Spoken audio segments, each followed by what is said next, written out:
नमस्कार दोस्तों, आज इस वीडियो में मैं आपको बताने जा रही हूँ कि आयुर्वेद के अनुसार वर्षा ऋतु में हम क्या क्या खान पान व लाइफस्टाइल अपनाएं जिससे कि इस मौसम में होने वाली तकलीफ़ों या बीमारियों से हम बच सकें।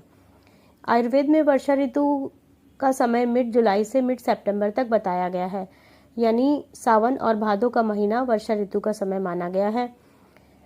आयुर्वेद के अनुसार किसी भी मौसम में स्वस्थ रहने के लिए शरीर में वात, पित्त, कफ दोष तथा जठराग्नि यानी हमारी डाइजेस्टिव पावर कैसी है, यह जानना बहुत ज़रूरी है।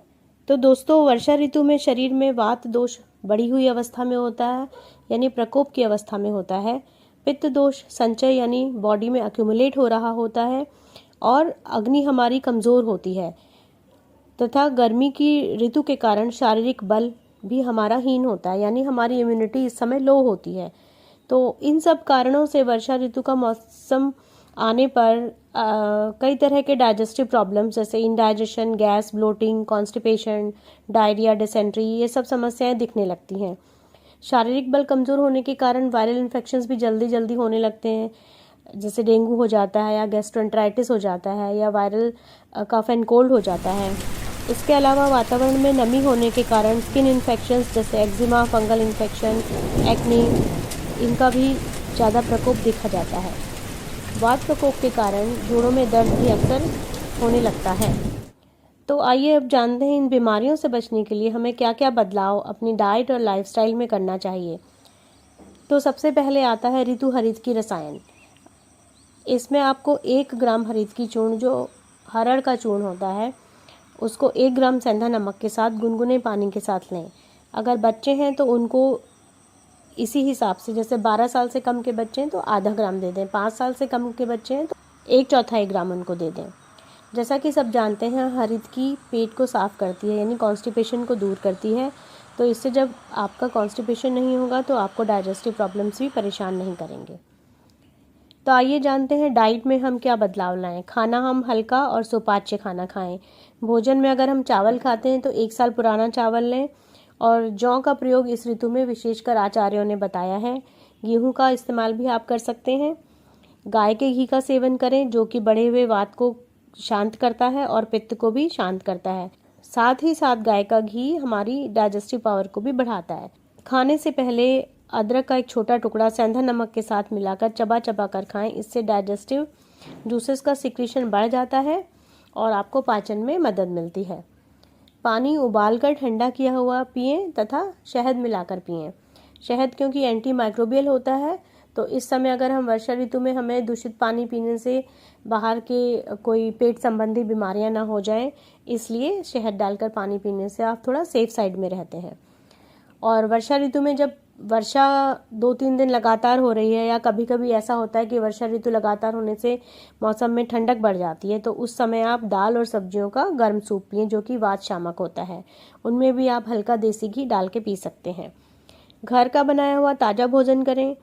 अल्कोहलिक बेवरेज यानी शराब वगैरह ज़्यादा ना पिएं। अगर पीनी ही है तो आप वाइन पी सकते हैं। तो ये तो था कि हम क्या क्या खाएं और क्या क्या करें। अब है कि हम क्या ना खाएं। तो जैसे कि हम अनकुक्ड फूड मना किया, यानी जो बिना पका हुआ भोजन है वो ना खाएं। जैसे कच्चा सलाद थोड़ा ना खाएं, खासतौर से बाहर जब आप खाने जाते हैं तो कच्चा सलाद ना खाएं। बासी खाना ना खाएं। हरी पत्तेदार सब्जियां ना खाएं, क्योंकि इस समय पानी में कीड़े होने का डर होता है। प्रोसेस फूड ना खाएं, क्योंकि अग्नि पहले से ही कमज़ोर है और प्रोसेस फूड थोड़ा भारी होता है, इसीलिए पाचन में समस्या आ सकती है। नदियों और तालाबों का पानी न पिएं। कहने का अर्थ है कि कहीं का भी पानी न पी लें। हमेशा अपना पानी पीते समय ध्यान रखें कि पानी साफ हो और प्योर हो। अब आपको लाइफस्टाइल में क्या मॉडिफिकेशन करने चाहिए। वात क्योंकि प्रकोप की अवस्था में है, तो वात प्रकोप की शांति के लिए अभ्यंग यानी मालिश, गुनगुने तेल से बॉडी मसाज करना चाहिए। नहाने के लिए ठंडे पानी का प्रयोग नहीं करना चाहिए, गुनगुने पानी का प्रयोग करना चाहिए। और हो सके तो पंचकर्म में बताई गई बस्ती चिकित्सा, जो कि आयुर्वेद में बहुत ही महत्वपूर्ण बताया गया है कि बस्ती वात रोगों की संपूर्ण चिकित्सा मानी गई है।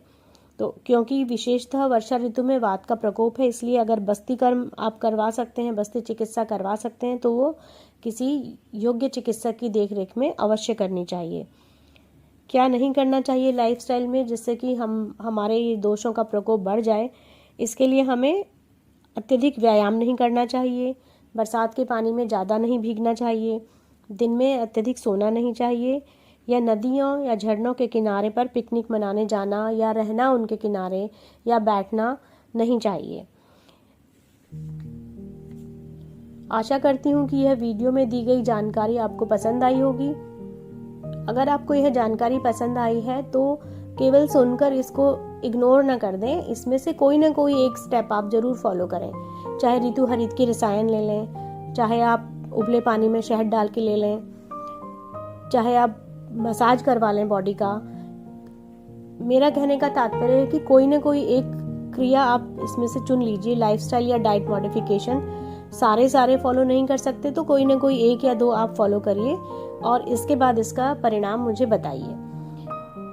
आशा करती हूँ कि इस वीडियो में दी गई जानकारी आपको लाभ पहुँचाएगी और अगर आपको यह वीडियो पसंद आया है तो आप इसे सब्सक्राइब जरूर करें और इसे लाइक करें और इसको जितना हो सके शेयर करें, ताकि आयुर्वेद की जो हमारे ऋषि मुनि बता के गए हैं कि इस आयुर्वेद का पालन कर हम स्वस्थ रह सकते हैं, तो उसको हम पूरे समाज तक फैलाएं।